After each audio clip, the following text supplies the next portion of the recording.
ਇਰਫਾਨ ਦੀ ਗੱਲ ਕਰੀਏ ਤਾਂ ਇਰਫਾਨ ਨੇ ਅਜੀ ਬੜਾ ਚੰਗਾ ਖੇਡ ਚੁੱਕੇ ਨੇ ਪਾਕਿਸਤਾਨ ਟੀਮ ਤਰਫੋਂ ਵੀ, ਤੇ ਉਹਨਾਂ ਨੂੰ ਬਾਰੇ ਕਿਹਾ ਜਾਂਦਾ ਹੈ ਕਿ ਉਹਨਾਂ ਨੂੰ ਪਲੇਇੰਗ 11 'ਚ ਹੋਣਾ ਚਾਹੀਦਾ।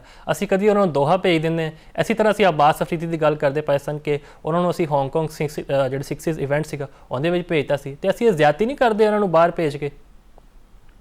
ਅਸੀਂ ਤਾਂ ਕਾਫੀ ਜ਼ਿਆਦਾ ਜ਼ਿਆਦਤੀਆਂ ਕਰ ਰਹੇ ਹਾਂ, ਜਿਹਦਾ ਮਤਲਬ ਕਿ ਗੱਲ ਕਰੋ ਤਾਂ ਬਹੁਤ ਲੰਮਾ ਟਾਈਮ ਚਾਹੀਦਾ। ਜਿਸ ਤਰ੍ਹਾਂ ਅਗਰ ਨੌਜਵਾਨ ਖਿਡਾਰੀਆਂ ਨੂੰ ਤੁਸੀਂ ਚਾਂਸ ਦੇਣਾ ਤੇ ਪ੍ਰੋਪਰ ਉਹਨੂੰ ਉਸ ਨੰਬਰ ਤੇ ਦਿਓ। ਹੁਣ ਅਗਰ ਦੇਖਿਆ ਜਾਵੇ ਹੁਣ ਜਿਹੜੀ ਸਾਡੀ ਟੀਮ ਖੇਡਦੀ ਪਈ ਆ ਉਹਦੇ ਵਿੱਚ 6 ਓਪਨਰ ਖੇਡਦੇ ਪਏ ਆ। ਜਿਹੜਾ ਓਪਨਰ ਤੋਂ ਨਹੀਂ ਚੱਲਦਾ ਉਹਨੂੰ ਚੁੱਕ ਕੇ 6ਵੇਂ ਨੰਬਰ ਤੇ ਲੈ ਜਾਓ ਜੀ, ਚੌਥੇ ਨੰਬਰ ਤੇ ਲੈ ਜਾਓ ਜੀ, 5ਵੇਂ ਤੇ ਲੈ ਜਾਓ।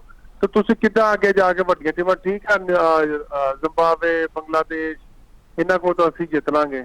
ਜਿਹੜੀ ਪਾਕਿਸਤਾਨ ਦੀ ਸੀਰੀਜ਼ ਹੋ ਰਹੀ ਹੈ, ਇਸ ਤੋਂ ਬਾਅਦ ਤੁਸੀਂ ਤਿਆਰੀ ਕਰ ਰਹੇ ਆ T20 ਵਰਲਡ ਕੱਪ ਦੀ। ਬਿਲਕੁਲ, ਉਹਦੇ ਵਾਸਤੇ ਤੁਸੀਂ ਮਤਲਬ ਕਿ ਮੁਕੰਮਲ ਰੈਡੀ ਹੋਣਾ ਚਾਹੀਦਾ ਤਿੰਨਾਂ ਚੌਵਾਂ ਸ਼ੋਬਿਆਂ ਦੇ ਵਿੱਚ ਕਿ ਕੱਲ ਨੂੰ ਐਕਸਕਿਊਜ਼ ਕੋਈ ਨਾ ਨਿਕਲੇ।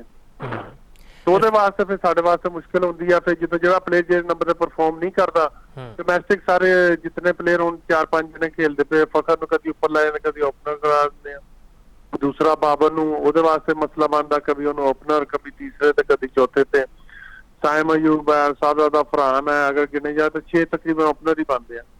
ਤੇ ਇਸ ਤਰ੍ਹਾਂ ਕਰਕੇ ਨਾ ਵੱਡੀਆਂ ਟੀਮਾਂ ਦੇ ਖਿਲਾਫ ਤੁਸੀਂ ਨਹੀਂ ਪਰਫਾਰਮ ਕਰ, ਛੋਟੀਆਂ ਠੀਕ ਆ। ਬਾਕੀ ਦੇਖਿਆ ਜਾਵੇ ਤਾਂ ਜਿੰਨੀ ਕ੍ਰਿਕਟ ਉਹ ਆਪਣੇ ਰੀਜਨਲੋਂ ਖੇਲਦੇ ਜਾਂ ਡੋਮੈਸਟਿਕ ਕ੍ਰਿਕਟ ਖੇਲਦੇ, ਉਹ ਸਾਰੇ ਓਪਨਰ ਖੇਲਦੇ ਆ। ਤੇ ਕਿਸ ਤਰ੍ਹਾਂ ਅਸੀਂ ਫਿਰ ਕਹਾਂਗੇ ਕਿ ਅਸੀਂ ਪਲੇਅਰ ਗਰੂਮ ਕਰਦੇ? ਪਰ ਗਰੂਮ ਨਹੀਂ ਕਰ ਰਹੇ ਅਸੀਂ, ਪਲੇਅਰਾਂ ਨੂੰ ਖਰਾਬ ਕਰ ਰਹੇ। ਬਸ ਠੀਕ ਹੈ, ਜਿੱਥੇ ਜਿਹਦਾ ਦਾ ਲੱਗ ਜਾਂਦਾ ਜਿੱਦਣ ਬਸ ਉਹਨੂੰ ਉਹ ਨੰਬਰ ਸੈੱਟ ਕਰ ਦਿਓ ਜੀ, ਅੱਜ ਸਕੋਰ ਕਰ ਗਿਆ ਇਹਨੂੰ ਇੱਥੇ ਖੇਲਦਾ ਰਹੋ।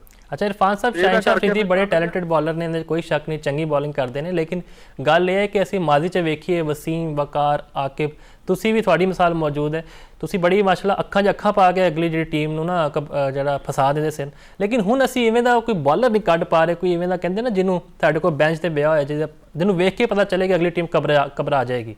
ਉਹ ਬੜਾ ਮਸਲਾ ਚੱਲਦਾ ਪਿਆ ਅਸਲ 'ਚ। ਜਿੱਦਾਂ ਕ੍ਰਿਕਟ ਤੇਜ਼ ਹੋ ਗਈ ਆ ਉਹਦੇ ਵਿੱਚ ਅਗਰ ਤੁਸੀਂ ਦੇਖਿਆ ਜਾਏ ਪੂਰੀ ਜਿੰਨੀ ਵੀ ਕ੍ਰਿਕਟ ਹੈ ਉਹਦੇ ਵਿੱਚ ਹੁਣ ਸਪੀਡ ਤੋਂ ਤੇ ਜਾਂ ਕਿਸੇ ਚੀਜ਼ ਤੋਂ ਕੋਈ ਖੌਫ ਨਹੀਂ ਗਾ। ਬਸ ਇੱਕ ਨਾਮ ਦਾ ਖੌਫ ਹੈ ਉਹਦੇ ਜ਼ਿਹਨ ਦੇ ਅੰਦਰ, ਜਿਸ ਬੋਲਰ ਦਾ ਖੌਫ ਆ ਗਿਆ ਬੈਟਸਮੈਨਾਂ ਦੇ ਅੰਦਰ, ਉਹ ਚਾਹੇ 128 ਤੇ ਕਰਦਾ, ਉਹ 150 ਤੇ ਕਰਦਾ, ਉਹ ਸਾਰਿਆਂ ਵਾਸਤੇ ਮੁਸ਼ਕਿਲ ਆ। ਉਹਦੇ ਵਾਸਤੇ ਸਾਨੂੰ ਅਗਰੈਸਿਵ ਹੋਣਾ ਪਏਗਾ। ਸ਼ੋਏਬ ਅਖਤਰ ਜਿਸ ਤਰ੍ਹਾਂ ਮਾਰਦਾ ਸੀ, ਉਹ ਬੌਂਸਰ ਵੱਜੇ, ਪਤਾ ਵੀ ਲੱਗੇ ਕਿ ਖੂਨ ਖਾਨ ਨਿਕਲੇ, ਪਤਾ ਲੱਗੇ ਯਾਰ ਪਲੇਅਰ ਖੇਲਦੇ ਪਏ ਆ।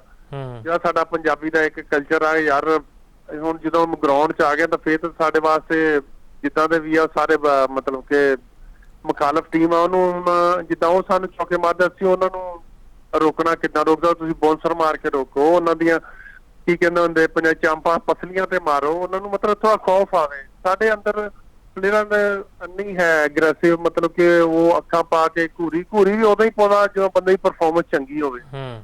ਜਦੋਂ ਆਪ ਹੀ ਤੁਸੀਂ ਇੱਕ ਮੈਚ ਆਊਟ ਕਰ ਰਹੇ, ਇੱਕ ਮੈਚ 60 ਸਕੋਰ ਖਾ ਰਹੇ, ਤਾਂ ਫਿਰ ਕਿੱਦਾਂ ਤੁਸੀਂ ਕਿਸੇ ਨੂੰ ਘੂਰੀ ਪਾਓ? ਉਹਦੇ ਪਿੱਛੇ ਫਿਰ ਤੁਹਾਡਾ ਸਾਰਾ ਜਿਹੜਾ ਇੱਕ ਪ੍ਰੋਸੈਸ ਹੁੰਦਾ ਵਾ, ਤੁਸੀਂ ਡੋਮੈਸਟਿਕ ਕ੍ਰਿਕਟ ਕਿੰਨੀ ਖੇਲੀ ਆ, ਕਿੰਨੇ ਮੈਚਿਸ ਤੁਹਾਡੇ ਉਹਨਾਂ, ਕਿੰਨੀ ਮਿਹਨਤਾਂ ਪਿੱਛੇ।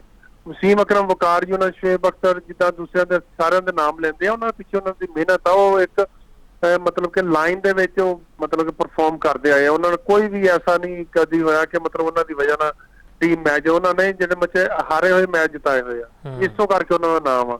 ਸਾਡੇ ਤਾਂ ਪੰਜਾਬੀ ਦਾ ਲੱਗਿਆ ਦਾਵਾ ਅੱਜ ਲੱਗ ਗਿਆ, ਠੀਕ ਆ ਨਾ, ਤਾਂ ਫਿਰ ਬਸ।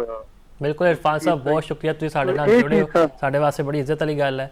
ਤੇ ਸਾਡੀ ਵੀ ਇਹੀ ਦੁਆ ਹੈ ਕਿ ਜ਼ਿਆਦਾ ਤੋਂ ਜ਼ਿਆਦਾ ਬॉलਰ ਅੱਗੇ ਆਵਣ, ਜਿਹੜਾ ਅਗਲੀ ਟੀਮ ਨੂੰ ਫਸਾਉਣ, ਅੱਖਾਂ 'ਚ ਅੱਖਾਂ ਪਾ ਕੇ ਬॉलिंग ਕਰਨ, ਕਿ ਉਹਨਾਂ ਨੂੰ ਦੱਸਣ ਕਿ ਪਾਕਿਸਤਾਨ ਦੀ ਜਿਹੜੀ ਸਰਜ਼ਮੀਨ ਹੈ ਨਾ ਬॉलਰਾਂ ਵਾਸਤੇ ਬਿਹਤਰੀਨ ਹੈ, ਸਾਡੇ ਕੋਲ ਵੱਡਾ ਟੈਲੈਂਟ ਪਿਆ ਹੈ।